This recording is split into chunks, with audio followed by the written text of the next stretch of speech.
बुजुर्गों, दोस्तों, नौजवान साथियों, अजीज बच्चों, इफ़्फ़त माआब माओ बहनों, अस्सलामु अलैकुम वरहमतुल्लाहि वबरकातुह। अस्सलाम वरहमतुल्लाहि वबरकातुह। अल्हम्दुलिल्लाह, अल्हम्दुलिल्लाहि रब्बिल आलमीन वल आक़िबतु लिल मुत्तक़ीन वस्सलातु वस्सलामु अला सय्यिदिल अंबियाइ वल मुरसलीन व अला आलिहि त्तय्यिबीन व अस्हाबिहि त्ताहिरीन अजमईन, अम्मा बाद। फ़ऊज़ु बिल्लाहि मिनश शैतानिर रजीम, बिस्मिल्लाहिर रहमानिर रहीम। लक़द जाअकुम रसूलुम मिन अनफुसिकुम अज़ीज़ुन अलैहि मा अनित्तुम हरीसुन अलैकुम बिल मुअमिनीना रऊफ़ुर रहीम। सदक़ल्लाहुल अज़ीम। इंतहाई खुलूसियत और एहतराम के साथ पूरा मजमा जी लगाकर जहां तक मेरी आवाज पहुंच रही है, आकाए नामदार, मदीने के ताजदार, दोनों आलम के मालिक मुख्तार हुजूर अहमद मुज्तबा मोहम्मद अरवाहुना फिदा सल्लल्लाहु अलैहि वसल्लम की बारगाह बेकस पनाह में झूम कर दरूद पाक का हदिया निछावर करें। पढ़ें अल्लाहुम्मा सल्ली अला सय्यदिना शफीना नबीना मौलाना मुहम्मदिन कमा तुहिब्बु व तरदा बि अन तुसल्ली अलैहि सलातम व सलामन अलैका या रसूल अल्लाह सल्लल्लाहु अलैहि वसल्लम। नबी पाक सल्लल्लाहु अलैहि वसल्लम इरशाद फरमाते हैं, कल क़यामत के दिन मुझसे सबसे ज्यादा करीब वो होगा जो दुनिया में मुझ पर कसरत के साथ दुरूद व सलाम पढ़ा करता होगा। जी लगाकर एक बार और दुरूद पाक पढ़ें, अल्लाहुम्मा सल्ली अला सय्यिदिना व मौलाना मुहम्मदिन व सहबिही व बारिक व सल्लिम। अस्सलातु वस्सलामु अलैका या हबीबी सय्यदी या रसूल अल्लाह सल्लल्लाहु अलैहि वसल्लम। सलातुम व सलामन दाइमन अलैका या रसूल अल्लाह सल्लल्लाहु अलैहि वसल्लम। बनाकर मुझको सरकारे दो आलम का उम्मती, बनाकर मुझको सरकारे दो आलम का उम्मती, गुनाह से पहले ही बख्शिश का इंतजाम किया, गुनाह से पहले ही बख्शिश का इंतजाम किया। और खुदा आबाद रखे सिलसिला ये तेरी निस्बत का, खुदा आबाद रखे सिलसिला ये तेरी निस्बत का, वगरना हम भरी दुनिया में पहचाने कहां जाते। नसीर अच्छा हुआ दर मिल गया उनका हमें, वरना कहां रुकते कहां थमते खुदा जाने कहां जाते, कहां रुकते कहां थमते खुदा जाने कहां जाते। मेरे भाइयों, दोस्तों, आज हम और आप गुजरात का एक बहुत ही कदीम और अजीम आस्ताना गंजीनाए अनवार कहिए, मरजाए खलाइक कहिए, जिस आस्ताने को, वो आस्ताना जिसे हम और आप हजरत सैयदुना शेख सैयद अहमद कादरी अल-मारूफ बाबा नक्कारची रहमतुल्लाहि ताला अलैह, आज उनके उर्से खास के मौके पर हमारी और आपकी आज की हाजिरी इंशाअल्लाह कुछ हालात के एतबार से आप तक कुछ बातें इस उर्से खास के मौके पर पहुंचाने की कोशिश करूंगा। थोड़ा अफसोस भी हो रहा है और एक तरफ खुशी भी है। खुशी इस चीज की है कि आज कोई दूल्हा बना है। सुभान अल्लाह, सुभान अल्लाह। खुशी इस चीज की है कि आज जिसके मज़ारे पुर अनवार पर अल्लाह की तरफ से रहमतों नूर की झमाझम बारिशें बरस रही है। खुशी इस चीज की है कि बाबा ने हमें अपने आंगन में बैठने की तौफीक या बैठने का मौका नसीब किया है। खुशी इस चीज की है कि इनके छत्र छाया बैठना नसीब हुआ है, और गम इस चीज का है, अफसोस इस चीज का है कि फिर भी कुछ लोगों को बैठना नसीब नहीं हुआ है। अफसोस इस चीज का है कि फिर भी कुछ लोग इस बारिश से अपने आप को दूर रखने की कोशिश कर रहे हैं। अफसोस इस चीज का है कि अभी भी कुछ लोग तमाशाई बने हुए हैं। तो एक तरफ खुशी का माहौल है और एक तरफ अफसोस का माहौल है, लेकिन ये उम्मत के हालात है। अब उस पर जितना रोइए हम और आप उतना कम होगा। एक हदीस इबरत के लिए जो मुझे खड़े होकर सुन रहे हैं वो भी सुने, और जो इस मजलिस में बैठे हैं, जो इस सादत को हासिल कर रहे हैं वो भी सुने, और वो अफसोस करें कि जो दूर खड़े रहकर एक तमाशाई के रूप में खड़े हैं और देख रहे हैं कि वहां क्या हो रहा है, वो ये भी सुने। सरकारे मदीना सल्लल्लाहु अलैहि वसल्लम हुजरे पाक से बाहर तशरीफ लाए, देखा कि एक मजलिस मस्जिद में बैठी हुई है जो अल्लाह का जिक्र कर रही है, अल्लाहू कर रही है। कोई नमाज पढ़ रहा है, कोई तस्बीह पढ़ रहा है, कोई अल्लाहू कर रहा है। उसी बीच में सरकार ने देखा सब अपनी इबादत में मस्त है, सब अपनी इबादत में मगन है। सरकार ने कहा तुम लोग भलाई पर हो और जो कर रहे वो भी अच्छा कर रहे हो। सरकार और आगे बढ़े तो एक और मजलिस थी जहां इल्म सीखा जाता था, इल्म सिखाया जाता था। बोलिए भाई, बोलने से बोल। हाँ, इल्म सीखा जाता था। आज समाज को यह जरूरत है और समाज उससे दूर भाग रहा है। एक मजलिस वो थी जहां सरकार गए, वो अल्लाह की इबादत करते थे, वो नमाज पढ़ते थे, वो जिक्र करते थे, वो तस्बीह पढ़ते थे। और दूसरी जमात वो थी जहां लोग इल्म सीखते थे। कोई कुरान की आयतें सीखता था, कोई कुरान के मसाइल पर गुफ्तगू कर रहा था, कोई दर्स दे रहा था, कोई तफसीर कर रहा था। एक तरफ ये था, एक तरफ वो था, दोनों मजलिसें थी। अब जरा देखें सरकार कहां बैठते हैं, सरकार कौन सी मजलिस को पसंद करते हैं।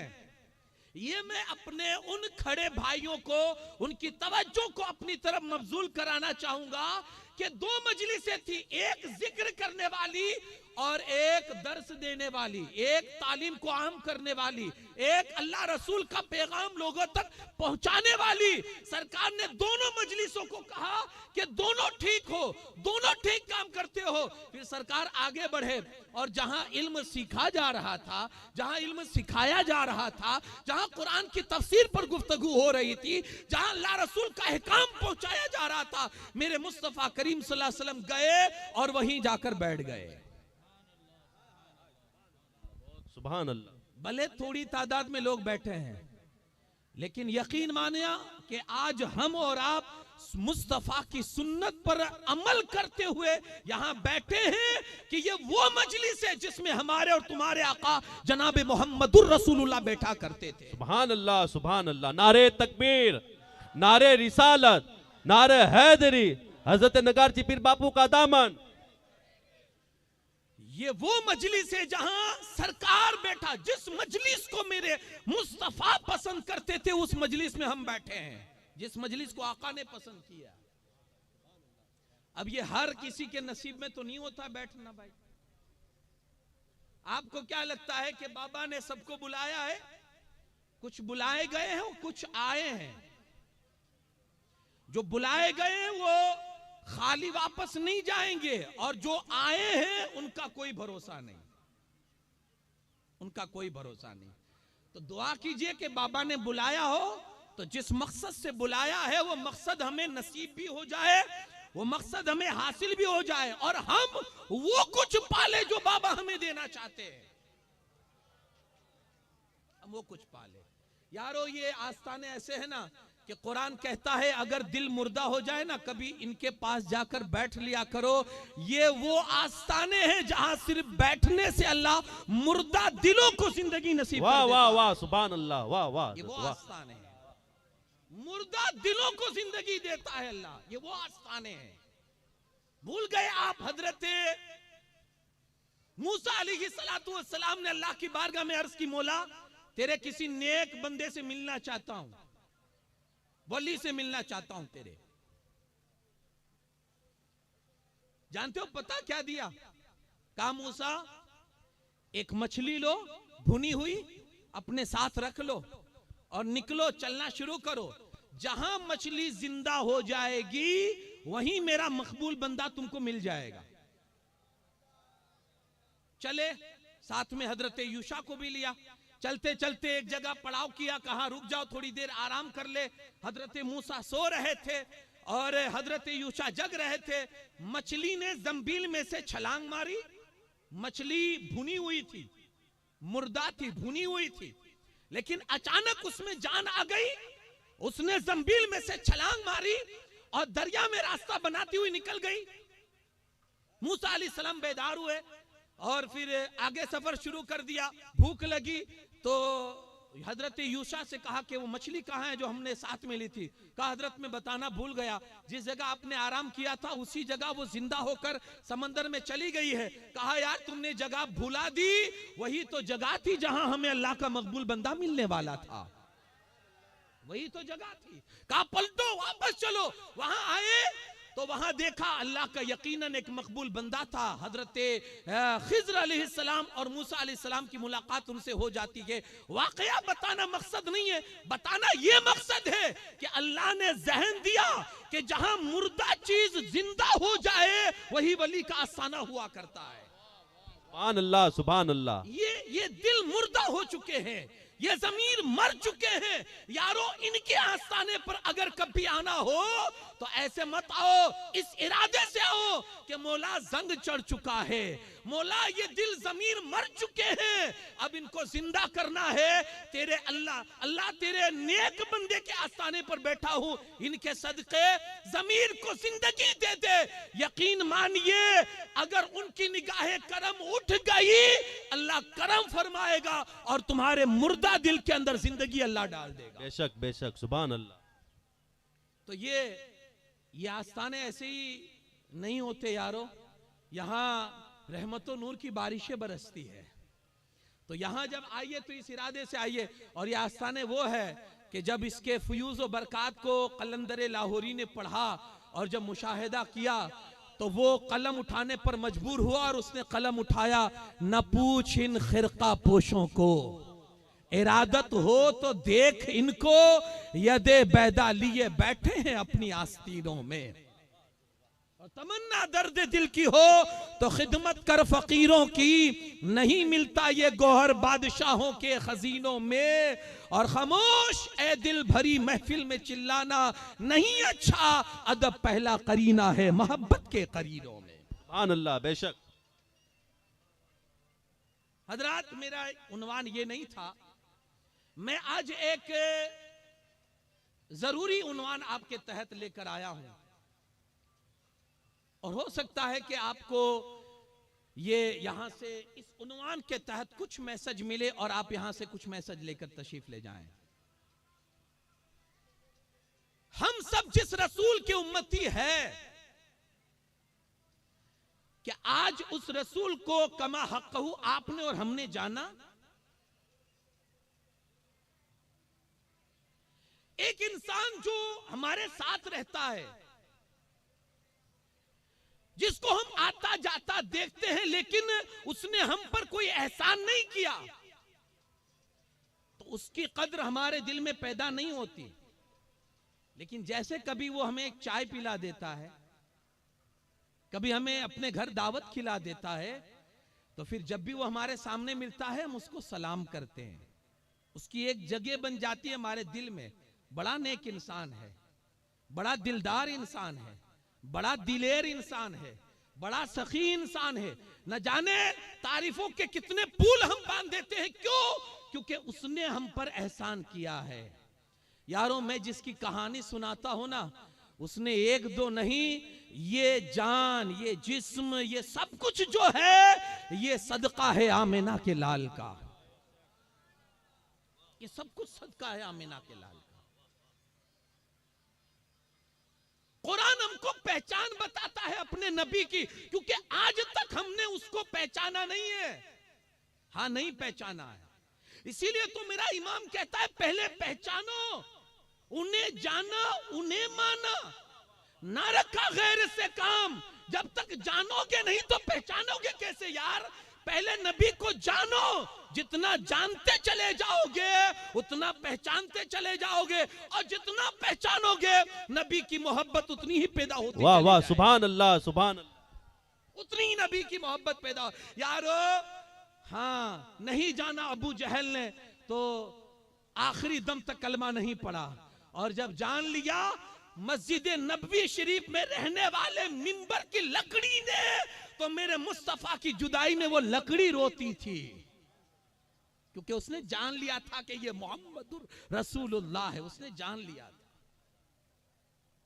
जब तक नहीं जाना अबू लहब ने, मरते दम तक उसने कलमा नहीं पढ़ा, अगरचे सगा चचा था, अगर से सगा चचा था, नहीं जाना, कलमा नहीं पढ़ा। लेकिन यारो जब पत्थरों ने जान लिया, मौला अली फरमाते हैं एक पहाड़ के करीब से मैं गुजर रहा था तो मेरे कानों में दरूद की आवाज आई। मैंने चारों तरफ देखा लेकिन कोई दरूद पढ़ने वाला नजर नहीं आता था। मैंने सरकार से अर्ज की, या रसूल अल्लाह, इन पहाड़ियों में आपका कैसा कौन सा चाहने वाला है जो आप पर दरूद और सलाम का नजराना पेश कर रहा है? मेरे मुस्तफा करीम फरमाते हैं, अली वो देख रहे हो पहाड़ के ऊपर एक पत्थर बड़ा सा है? हाँ या रसूला देख रहा हूं। कहा उसके ऊपर एक चोटी नजर आ रही है? हाँ या रसूला देख रहा हूं। कहा अली वही पहाड़ के ऊपर जो चोटी है उस पर जो पत्थर पड़ा हुआ है वही पत्थर तुम्हारे मुस्तफा पर दरूद और सलाम पढ़ रहा है। सुभान अल्लाह, सुभान अल्लाह, सुभान अल्लाह।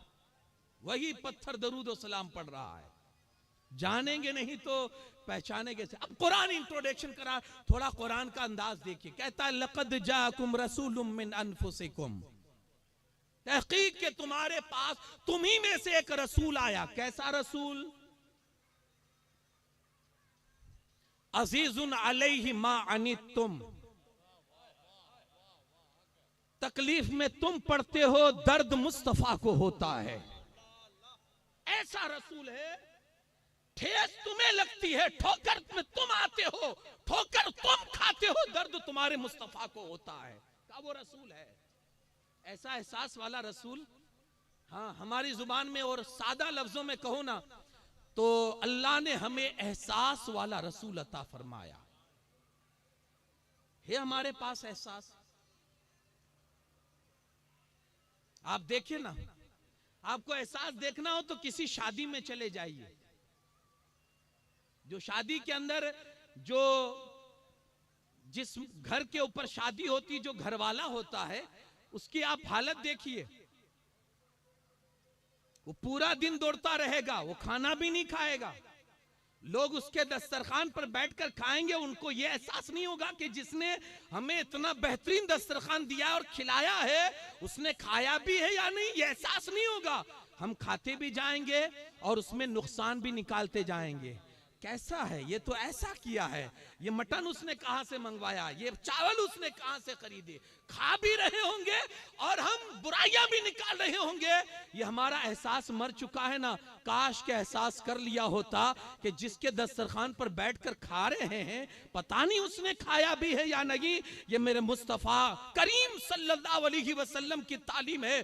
पूरी जिंदगी मेरे मुस्तफा की 63 साल की उठाकर देख लीजिए, आपको एहसास से भरी हुई नजर आएगी। एहसास क्या होता है इंशाअल्लाह ये आज की गुफ्तगू में मैं आपको बताऊंगा कि एहसास किसे कहते हैं और मुस्तफा ने हमारा कितना एहसास किया है। आज की गुफ्तगू में रसूलुल्लाह चाहते क्या है, आज मेरा उन्वान यही है। हुजूर चाहते क्या है, सरकार चाहते क्या है, बस ये आज का मेरा टॉपिक है। सबसे पहली चीज कुरान कहता है कि तुम्हारा मुश्किल में पड़ना वो रसूल देख नहीं सकते। हुजूर चाहते हैं कि मेरा हर उम्मती हिदायत पा जाए। सबसे पहली सरकार की चाहत, मेरा उम्मती हिदायत पा जाए। है दुनिया में कोई ऐसा इंसान जिसकी ये चाहत हो कि सब सुधर जाएं? मेरे आका कहते हैं सबसे बड़ी चाहत कि मेरा हर उम्मती, और इसी तड़प में और इसी जज्बे में आप सरकार के जो मदीने के साल है, सरकार ने जो मक्का शरीफ में जो साल गुजारे, आप देखें ना, कभी इधर जाना वहां गालियां सुनना, कभी इधर जाना वहां पत्थर खाना, कभी उधर जाना वहां राह में कांटे बिछाए जाते थे और कांटों पर आपका चलना होता था। हर तरफ आप देख लीजिए कांटों के रास्ते हैं, पत्थरों के रास्ते हैं, गालियों के रास्ते हैं, लेकिन मेरे मुस्तफा ने कभी अपना मिशन नहीं छोड़ा, बल्कि जो बेड़ा सरकार ने उठाया था कि हर किसी को हिदायत आपको पहुंचानी थी, हर किसी के पास। इसलिए मुस्तफा की एक के रसूल सल्लल्लाहु अलैहि वसल्लम घर पर तशरीफ लाए, हुजूर की चची ने देखा तो आप दीदा हो गई और घर में रो रही थी। हजरत अमीर हमजा उस वक्त मुसलमान नहीं हुए थे, वो आए शिकार से वापस आए तो देखा कि बीवी रो रही है। कहा क्यों रो रही हो? कहा तुम्हें मालूम नहीं है, आज अगर उनके बाप होते तो जरूर बदला लेते। कहा हुआ क्या है वो तो बताओ। कहा तुम्हारे भतीजे पर आज अबू जहल ने हमला किया है और उनको मार के उनका सर जख्मी कर दिया है।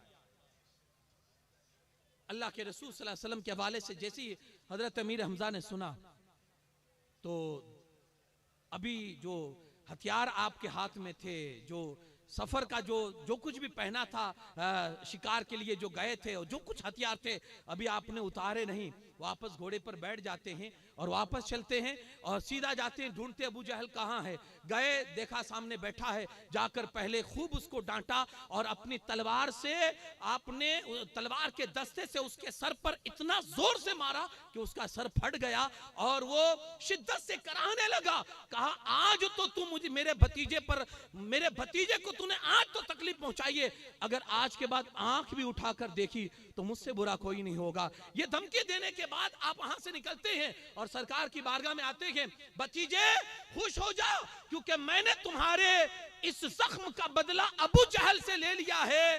अल्लाह के रसूल सल्लल्लाहु अलैहि वसल्लम फरमाते हैं चाचा मैं ऐसे थोड़ी खुश होऊंगा। भतीजे कैसे खुश हो गए? कहा चाचा आप कलमा पढ़ लीजिए तो मैं खुश हो जाऊंगा। सुभान अल्लाह, सुभान अल्लाह।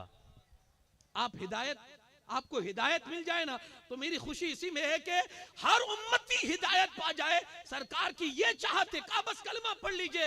हजरत अमीर हमजा ने जैसे ये सुना ना, कहा भतीजे तो हाथ आगे बढ़ा और पढ़ा कलमा। सरकार ने हाथ आगे बढ़ाया और हजरत अमीर हमजा ने कलमा पढ़कर मुशर्रफ इस्लाम हो गए। नारे तकबीर, नारे रिसालत, फैजान अमीर हमजा। ये चाहते मेरे मुस्तफा हर उम्मती हिदायत पा जाए। आज हैं हम हिदायत पर। यह भी एक हमारी उम्मत के लिए एक चुभता हुआ मसला है। हर कोई अपने आप को सीधा मानता है, हर कोई अपने आप को सिराते मुस्तकीम का मुसाफिर कहता है, लेकिन हम ना अपनी जिंदगी में इधर देखते हैं ना उधर देखते हैं। हम कहां जा रहे हैं, रास्ता हमारे लिए कौन सा है।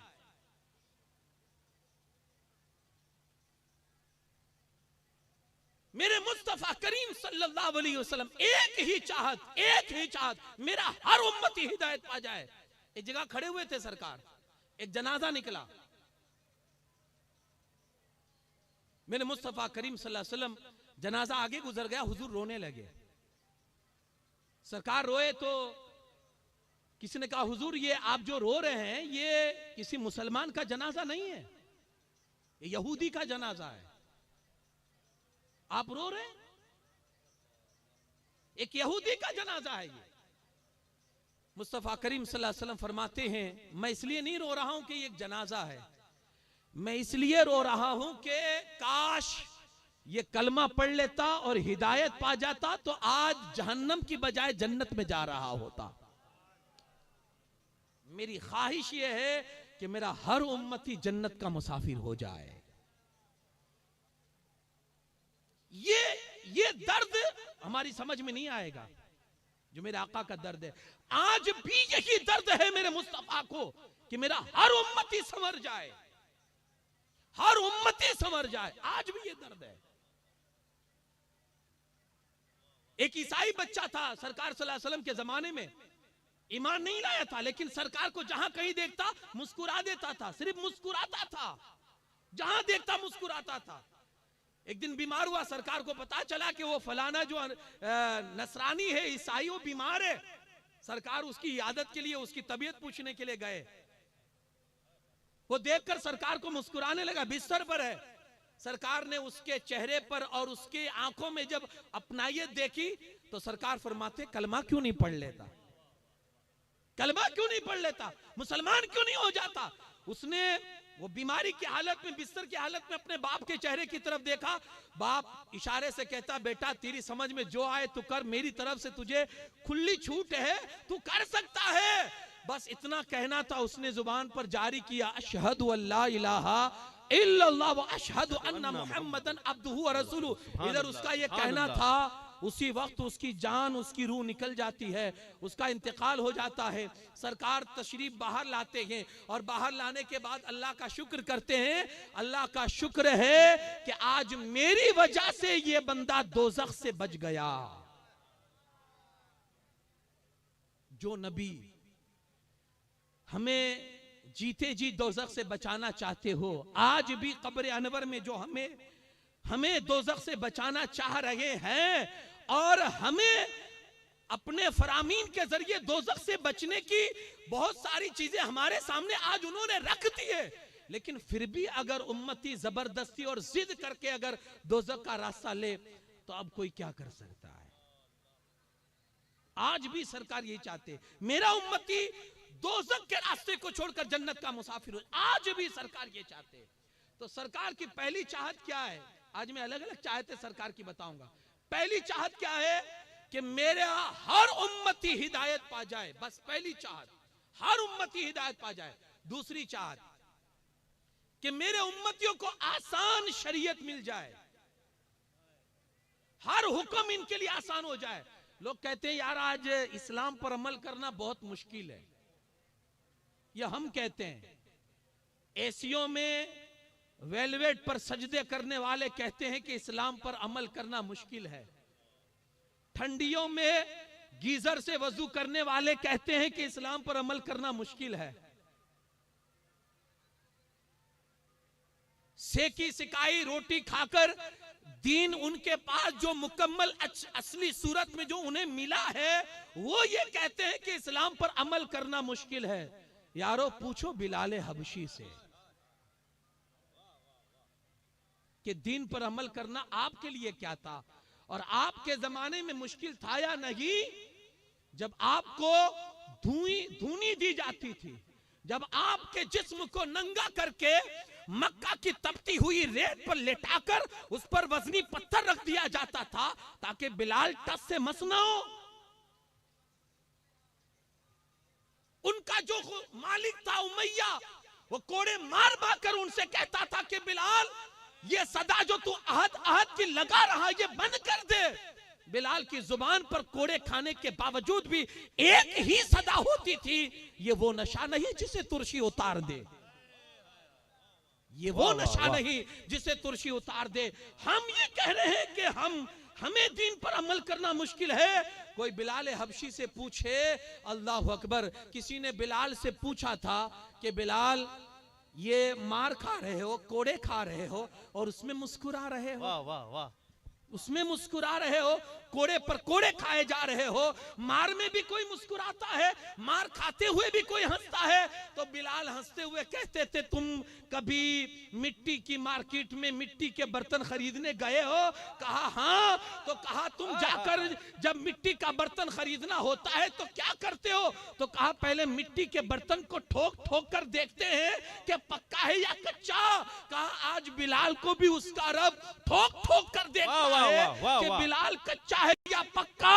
तो बिलाल की नस नस से ये आवाज आती है, ये एक जान क्या है, अगर हो करोड़ों तेरे नाम पर सबको वारा करो। सुभान अल्लाह। नारे तकबीर, नारे रिसालत, हक बिलाल या बिलाल, हक बिलाल या बिलाल।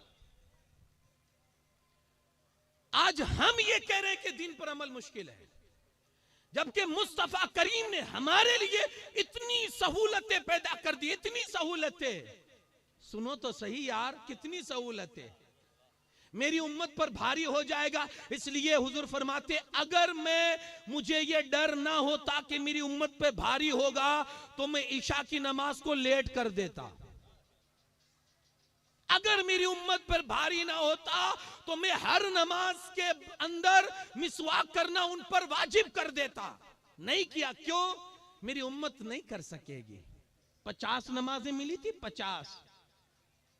ये उम्मत का दर्द था कि उम्मत नहीं कर पाएगी, तो हजरत मूसा के कहने पर कई मर्तबा दोबारा वापस अल्लाह की बारगाह में गए, मौला मेरी उम्मत कमजोर है, नहीं कर पाएगी। वापस गए, मौला मेरी उम्मत कमजोर है, नहीं कर पाएगी। फिर से गए, मौला मेरी उम्मत कमजोर है, नहीं कर पाएगी। कहा महबूब दी थी 50, लेकिन तेरा बार बार आना मैं देख रहा हूं, तेरे दिल में उम्मत का दर्द देख रहा हूं। जा 50 की जगह अब 5 दे रहा हूं, लेकिन हमारा जो हुक्म है वो 50 ही का रहेगा।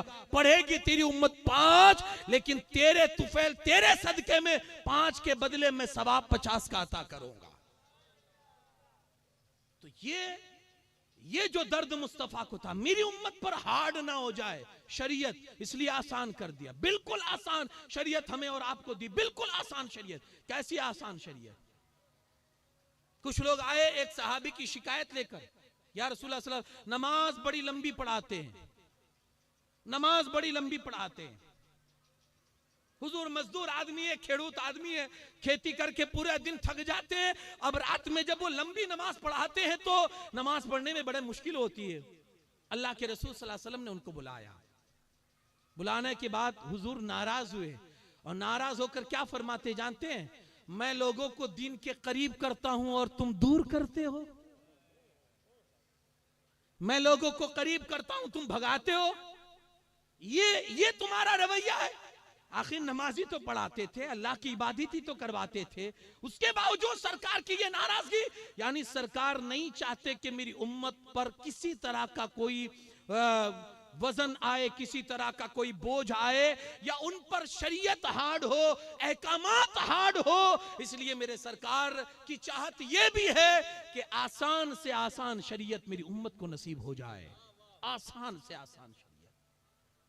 और इसके लिए आप बहुत सारी मिसालें देखेंगे आप सरकार दो आलम सल्लल्लाहु अलैहि वसल्लम की, कि जिसमें हुजूर अलैहि सलातो व सलाम ने आसान शरीयत किस तरह से पेश की। उसके बाद सरकार की चाहत क्या है? हुजूर उम्मत के लिए ये भी चाहते हैं कि उम्मत का कोई दुनियावी काम भी अटकना नहीं चाहिए।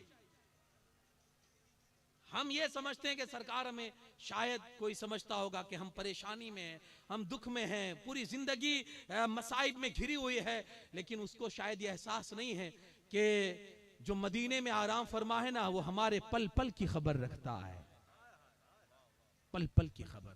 और उन्हें एहसास भी है कि मेरा उम्मती किस हाल में जिंदगी गुजार रहा है। ये भी एक मुस्तफा की चाहत है, मेरा उम्मती दुनिया की हर तकलीफ से आजाद हो। ये भी सरकार की चाहत है, और ये भी सरकार चाहते हैं कि दुनिया भी उसकी संवरी रहे। आपने सुना होगा, एक हुजूर के एक खादिम थे, गुलाम खादिम थे, हुजूर की खिदमत करने वाले। ड्यूटी क्या थी? हुजूर जब तहज्जुद के लिए बेदार होते थे तो वो पानी लाकर पेश करके वजू करवाते थे। नाम है उनका रबिया बिन काब असलमी। एक दिन सरकार ने पूछ लिया, रबिया शादी क्यों नहीं करता? सरकार को फिक्र है हमें फिक्र है। हमारे यहां हमारे नौजवान बच्चे 32-32 साल की उम्र को पहुंच चुके हैं। हमारी बच्चियां घरों में बैठी है।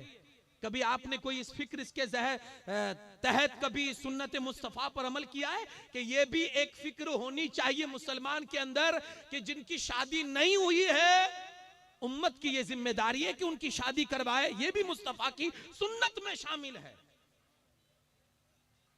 कहा रबिया शादी क्यों नहीं करता? कहा हुजूर मुझे कौन लड़की देगा।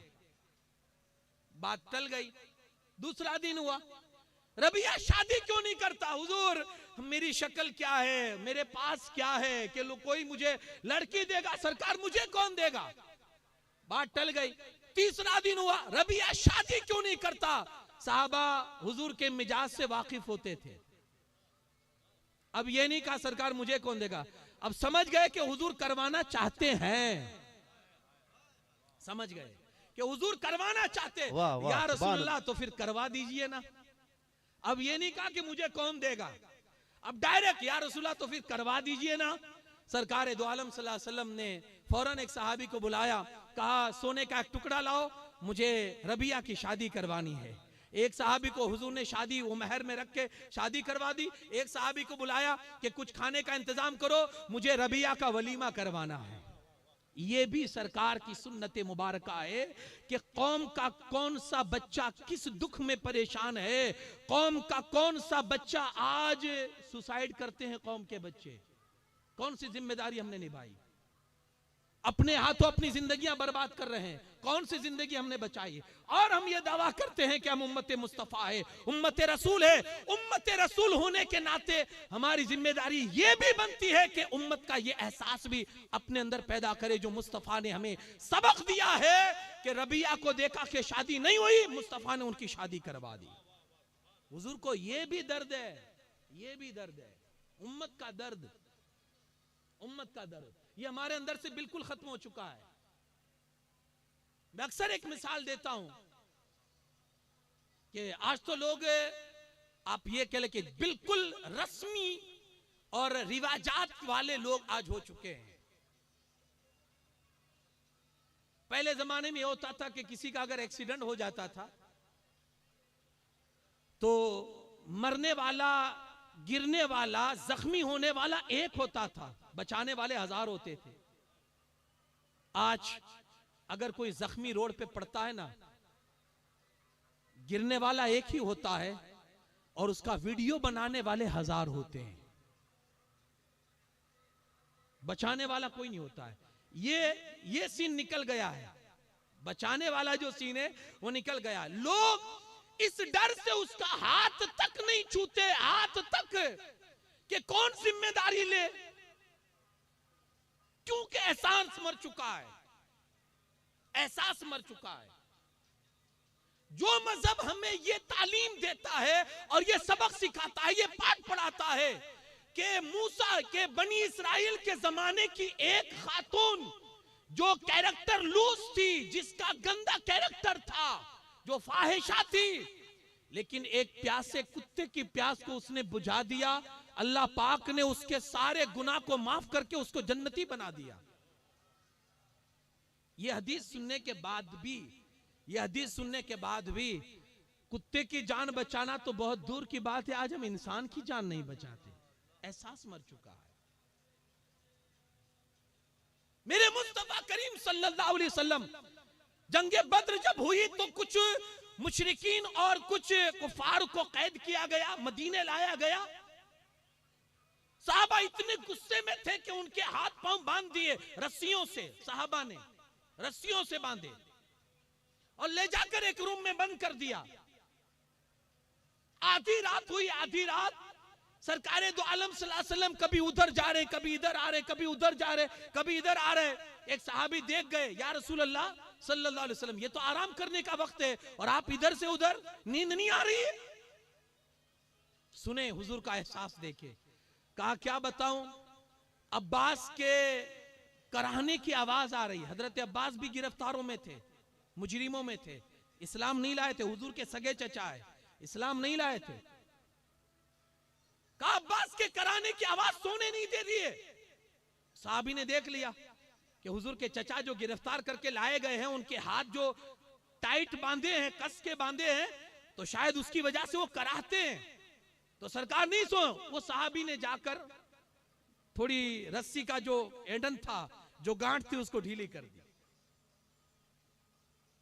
थोड़ी देर के बाद वो साहबी आए तो सरकार सल्लल्लाहु अलैहि वसल्लम ने पूछा कि क्या हुआ, अब्बास खामोश कैसे हो गए, उनकी आवाज अब क्यों नहीं आ रही? या रसूलुल्लाह सल्लल्लाहु अलैहि वसल्लम, मैंने रस्सी ढीली कर दी है, मैंने रस्सी ढीली कर दी है। मुस्तफा जाने रहमत सल्लल्लाहु अलैहि वसल्लम फरमाते हैं, जब रस्सी अब्बास की ढीली की है तो अब सारे मुजरिमों की रस्सी ढीली कर दो, क्योंकि मैं अदल व इंसाफ कायम करने के लिए दुनिया में आया हूं।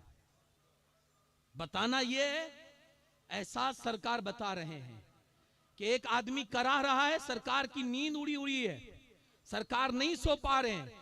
आज बहुत सारे ऐसे लोग होंगे जिनकी नींद हमने उड़ाई है और हम आसानी के साथ और आराम से सो रहे हैं। ये मैं फर्क बता रहा हूं। एक हमारे रसूल थे जो किसी की तकलीफ की वजह से सो नहीं पाते थे, आज एक हम है कि हमारी तकलीफ की वजह से लोग सो नहीं पाते। हमारे जुल्म की वजह से लोग नहीं सो पाते। हमारे यहां शादी होती है तो हम समझते हैं कि पूरे शहर की शादी है, ना हम सोएंगे ना सोने देंगे। ये दर्द, ये तकलीफ, ये जुल्म जो हमारी तरफ से जाता है, अब आप देखें कि क्या इसके बावजूद भी घर में खुशहाली आएगी? जो सुख और जो खुशी किसी को गम देकर हासिल किया गया हो, किसी के गम और किसी को सताने पर जिसने अपनी मंजिल खड़ी की हो, वो खुशी की मंजिल कब तक कायम रह सकती है? सरकारे दो आलम सल्लल्लाहु अलैहि वसल्लम एक चाहत हुजूर की यह भी है कि मेरा हर उम्मती दुनिया के हर गम से आजाद हो जाए। बात लंबी हो जाएगी, मुझे सरकार की और बातें अर्ज करनी है। तीसरी ख्वाहिश सरकार की और क्या है? सरकार सल्लल्लाहु अलैहि वसल्लम की एक ख्वाहिश और ये भी है, सरकार ये चाहते हैं मेरा उम्मती दुनिया में तो सलामत रहे, कब्र में जाए ना तो कब्र में भी उम्मती सलामत रहे। यार दिल पर हाथ रख के बताना, कभी तुम्हारे बाप ने तुम्हारी कब्र की फिक्र की? कभी तुम्हारी औलाद ने तुम्हारी कब्र की फिक्र की? यार औलाद का क्या पूछना, आज तो हाल ये है कि जो बाप कभी देख लेता था कि बेटे को बुखार है, बेटे को बीमारी है, वही बाप रात के 3-3 बजे उठकर बेटे को देखता था और उसको चेक करता था कि ये बेटा किस हाल में, बुखार है तो नहीं, बढ़ा तो नहीं। वो मां कि जिसने रात में बच्चे को सुलाते हुए देखा था कि बेटे का बदन गर्म है, वो मां रात भर नहीं सोई कि बेटा गर्म है, बेटे को बुखार है और बेटे का गर्म बदन तप रहा है, वो मां नहीं सोई। जिस मां ने और जिस बाप ने तुम्हारे लिए नींदें कुर्बान की थी, आज 5 साल हो गए कब्रिस्तान में सोए हुए, कभी गए पूछने?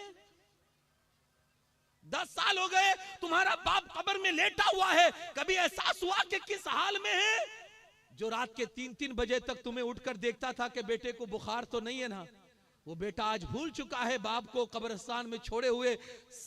कई साल गुजर चुके हैं, कभी उसके पास मौका नहीं है।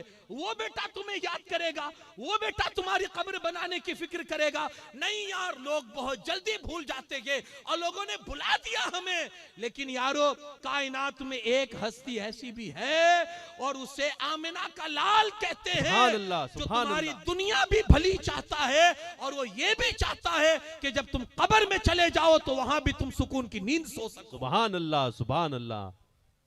ये सिर्फ हमारे और तुम्हारे मुस्तफा करीम सल्लल्लाहु अलैहि वसल्लम में।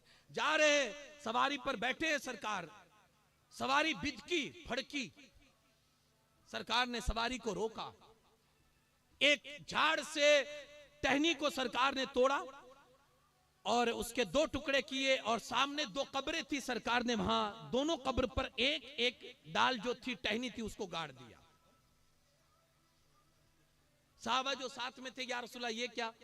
कहा मैंने देखा कि दोनों कब्रों में कब्र वालों पर अजाब हो रहा है। एक पेशाब के छींटों से नहीं बचता था इसलिए अजाब हो रहा है, और एक चुगली करता था इसलिए अजाब हो रहा है। दोनों कब्रों पर अजाब हो रहा है। अब यहां मैं अकीदे की बात कर दूं, जो आका कब्र के बाहर रहकर कब्र के अंदर को जानते हैं, जो आका कब्र के बाहर रहकर कब्र के अंदर देख रहे हैं, आज वो कब्र के अंदर से क्या बाहर नहीं देख सकते? जो कब्र के बाहर रहकर अंदर को देख रहे हैं कि अंदर क्या हो रहा है, तो आज वो गुंबदे खजरा में आराम फरमा कर यहां भी तो देख सकते हैं ना कि मेरे उम्मती क्या कर रहे हैं, मेरे उम्मती किस हाल में है। सरकार की चाहत ये भी है, मेरा उम्मती जब कब्र में जाए तो कब्र में भी वो सलामत रहे। हजरत साद बिन मुआज, लोगों ने उनको दफन किया और दफन करके जब वापस आने लगे, सरकार सल्लल्लाहु अलैहि वसल्लम ने सबको रोका और हुजूर वहां बैठे, हुजूर ने तस्बीह कही, तकबीर कही और जो कुछ हुजूर सल्लल्लाहु अलैहि वसल्लम को पढ़ना था वो सरकार ने पढ़ा। उसके बाद फरमाते थे, तुम्हारे भाई की कब्र तंग हो गई थी, मेरी तस्बीह से अल्लाह ने उसकी कब्र को कुशादा कर दिया। चाहते सरकार की कि जैसे दुनिया में मेरा उम्मती शाद रहे, खुश रहे, आबाद रहे। वैसे सरकार ये भी चाहते कि मेरा उम्मती कब्र में सलामत रहे और कब्र में उसको किसी तरह की कोई तकलीफ ना हो, सरकार ये भी चाहते हैं।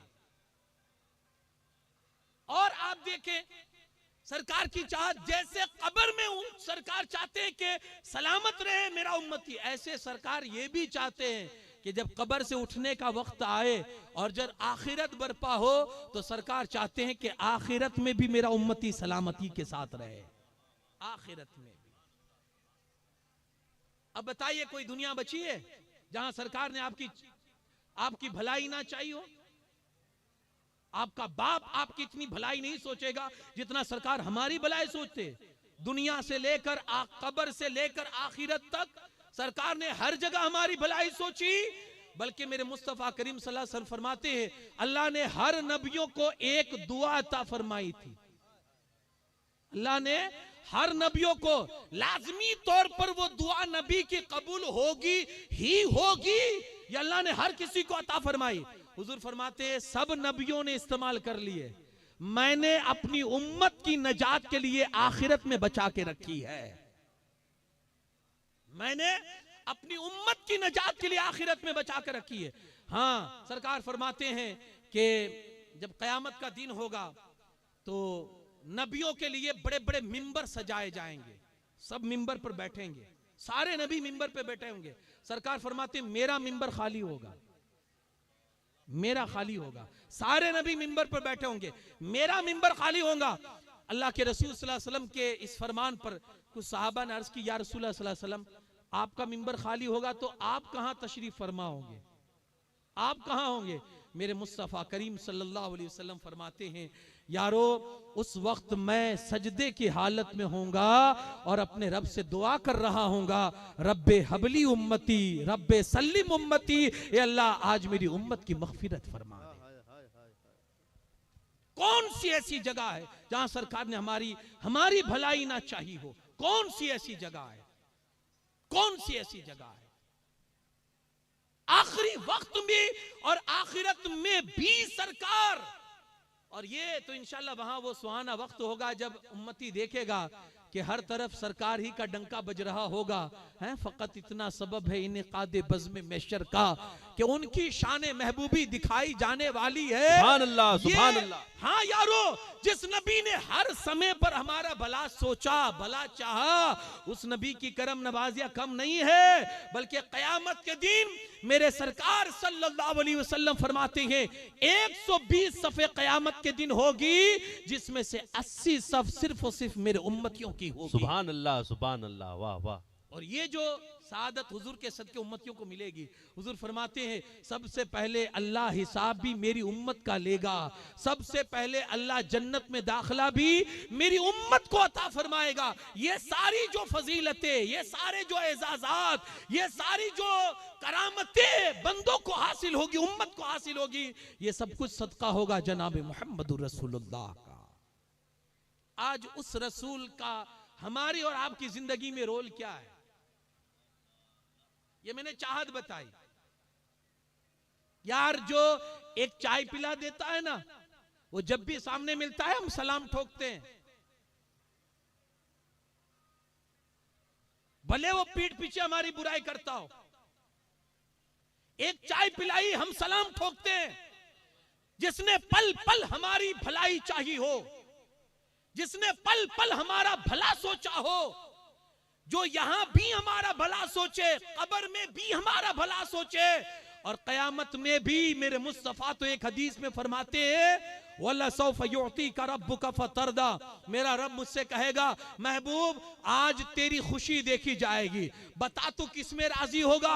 मेरे आका फरमाते हैं जब तक मेरा एक एक उम्मती जन्नत में नहीं चला जाता मुहम्मदुर रसूलुल्लाह उस वक्त तक राजी नहीं होगा। सुभान अल्लाह, वाह वाह। मुहम्मदुर रसूलुल्लाह उस वक्त तक राजी नहीं होंगे। एक एक उम्मती जन्नत में। जिसने इतना भला सोचा हो, उस रसूल को कितना याद रखा भाई आपने? उस रसूल को हमने कितना याद रखा? आज मुश्किल है उस रसूल की जिंदगी पर चलना। इसीलिए आज गिरावट में हम और तनज़्ज़ुली का शिकार इसीलिए है कि आज उस रास्ते को हमने छोड़ दिया है जो रास्ता हमारे और आपके लिए तरक्की का रास्ता था। हमें करनी है शहनशाह बतहा की रजा जोई, वो अपने हो गए तो रहमत परवरदिगार अपनी। तो यही रास्ता हमने आज छोड़ दिया। साहबा की जिंदगी आप देखें, उनकी जिंदगी के अंदर मुस्तफा जाने रहमत की जाते अक़दस के हवाले से वो क्या रोल अपने अंदर समझते थे और हुजूर के फरमान पर अमल उनका कितना था, ये आप पढ़े। जब तक रसूल को नहीं जानेंगे। आज हैरत यह है कि हम अपने रब ही को भूल गए तो बात ही खत्म है। और भूले तो फिर उसने भी हमको अपने वजूद से भुला दिया। आपको अपना वजूद याद है? आप क्या हो, आप कौन है? हदीस में है, मन आरफ नफ्सहू फकद आरफ रब्बह। जो अपने आप को जान लेता है ना, वो अपने रब को जान लेता है। हमने अपने आप को जाना है? अगर जाना होता ना तो ये जितने घूम रहे हैं ना, उनको आज यहां बैठने की तौफीक मिलती। हमने रब को भुला दिया, अल्लाह ने हमारा वजूद हमको भुला दिया। अब जुमा में भी हम उस टाइम पहुंचते जब इमाम खुतबा देता है। क्यों इसलिए नहीं पहुंचते? ताकि इमाम की तकरीर सुननी पड़ेगी। हम इसलिए नहीं पहुंचते, या हम इसलिए नहीं रुके रहते हैं कि इमाम साहब बोलेंगे तकरीर सुननी पड़ेगी, बल्कि हमें रोक दिया गया है हर उस भलाई से और हर उस नेक काम से जिससे हमको फायदा हो सकता हो, उससे हमको रोक दिया गया है, हमको पिछाड़ दिया गया है, ताकि हम वो काम के करीब ही ना आए जिससे हमको फायदा हो सकता है। आप अपनी खुराक देख लीजिए, आप क्या खा रहे हैं? हर कोई जानता है कि भाई हम जहर खा रहे हैं। कोई आपकी खुराक प्योर है? लोग पहले फख्र से कहते थे कि फलां चीज बिल्कुल प्योर है, उसमें किसी किस्म की कोई मिलावट नहीं है। फलां चीज बिल्कुल प्योर है, उसमें किसी चीज के उसमें नकली नहीं है, मिलावट नहीं है, कोई उसमें मिलावट किसी ने नहीं की है। लेकिन अब हाल ये है, मैं अक्सर एक वो बात कहता हूं, किसी मुफक्किर ने कही थी कि भैंस और गाय जानवर होकर भी प्योर दूध देते हैं और इंसान उस दूध में मिलावट करता है। वो जानवर होकर भी प्योर देते हैं और इंसान होकर अशरफुल मखलूकात होकर उसमें मिलावट करके लोगों को बांटता है। कितना गिरा इंसान! ये इसलिए गिरा कि उसने अल्लाह को भुला दिया ना, अल्लाह ने उस इंसान से उसके वजूद को भुला दिया, हर उस नेकी से दूर कर दिया गया, हर उस नेकी से दूर कर दिया गया जो नेकी उसको फायदा दे सकती थी। तो यारो इतना करम फरमा, इतना मुशफिक मेहरबान रसूल, कुरान जिसके बारे में कहता है अजीजुन अलैहि मा अनितुम हरीसुन अलैकुम बिल मुमिनीना रऊफुर रहीम। तुम्हारा बाप इतनी भलाई तुम्हारे बारे में नहीं सोचेगा, तुम्हारी माँ तुम्हारे लिए इतना मेहरबान नहीं होगी जितने मेहरबान वो है। किसी कहने वाले ने कहा था, अजीज बच्चे को माँ जिस तरह तलाश करे, खुदा गवाह यही हाल आपका होगा, खुदा गवाह यही हाल आपका होगा। ये करम नवाजी है सरकार की। हाँ यारो, आओ तो सही, हम भटक चुके हैं, बहुत दूर निकल चुके हैं, आओ उसी आस्था पर आओ, पलट कर आओ उसी आस्था पर, क्योंकि ये वो आस्था है कि जहां हर किसी की सुनी जाती है और हर कोई सुना जाता है। ये आस्था वो है कि जहां आप आओगे अपने दुखड़े सुनाओगे, कभी ऐसा नहीं होगा कि यहां आपके दुखड़े ना सुने जाए। मुझे याद पड़ता है, मदीने में एक औरत थी जिसको लोग पागल कहते थे और कोई उसकी कोई बात सुनने के लिए तैयार नहीं होता था, और अगर वो किसी रास्ते से चली आती थी तो लोग रास्ता बदल लेते थे कि अगर पकड़ लेगी तो घंटों निकाल देगी। लोग बच बच के रास्ते कट जाते थे। एक दिन ऐसा हुआ, सरकार दो आलम सल्लल्लाहु अलैहि वसल्लम मस्जिद में तशरीफ फरमा है, मस्जिद के दरवाजे पर आती है और इशारे से सरकार को बुलाती है। मेरे मुस्तफा करीम सल्लल्लाहु अलैहि वसल्लम साहबा से कहते, पूछो क्या मामला है? कहती है मुझे सरकार से काम है। हुजूर बाहर तशरीफ लाते हैं, निकल कर वो थोड़ा आगे ले जाकर सरकार को धूप में खड़ा कर देती है और अपने दुखड़े सुनाने शुरू कर देती है। साहबा ऊंचे नीचे हो रहे थे, ये कब अपनी गुफ्तगू खत्म करेगी, सरकार की बहुत जिम्मेदारियां हैं, बहुत काम है, कड़ाके की धूप पड़ रही है, अब इसको रोका कैसे जाए, इसको कहा कैसे जाए। तो साहबा हुजूर से डर रहे थे कि कहीं सरकार नाराज ना हो जाए, इसलिए कोई कह नहीं रहा था। साहबा ने बार बार कोशिश इशारों से की कि वो चली जाए, लेकिन यारो घंटों उस औरत ने सरकार को धूप में खड़ा रखकर अपनी दास्तान और अपने दुखड़े सुनाए और मुस्तफा करीम हंसते हुए उसके दुखड़े सुनते रहे। साहबा बर्दाश्त ना करे, किसी ने जाकर कह दिया सरकार ये पागल है और ये आपका वक्त बर्बाद कर देगी, ये जब तक आप नहीं कहेंगे ये जाएगी नहीं। सरकार दो आलम सल्लल्लाहु अलैहि वसल्लम जब तक वो खामोश ना रही, सरकार खामोश रहे, उसकी बात सुनते रहे। वो जब खामोश हो गई, मेरे मुस्तफा करीम सल्लल्लाहु अलैहि वसल्लम फरमाते माई अब जब कभी दुखड़े जमा हो जाए ना, मोहम्मद को कहीं भी खड़ा कर कर सुना देना, मोहम्मद तेरे हर तरह के दुखड़े सुन लेगा। सुभान अल्लाह, सुभान अल्लाह। नारे तकबीर, नारे रिसालत, नारे रिसालत। बहुत एहसान फरामोश आज ये कौम हो चुकी है जो अपने रसूल के सारे एहसानात को फरामोश कर चुकी है। यारो पलट कर आओ उस रसूल की बारगाह में, यारो पलट कर आओ जो दम दम हमारे लिए सहारा है, हर दम जो हमारे लिए सहारा है, यहाँ भी सहारा है और इंशाअल्लाह आखिरत में भी जो हमारे लिए और आपके लिए सहारा है, बल्कि हमारा पूरा मुकद्दर उस रसूल के सदक़े में है।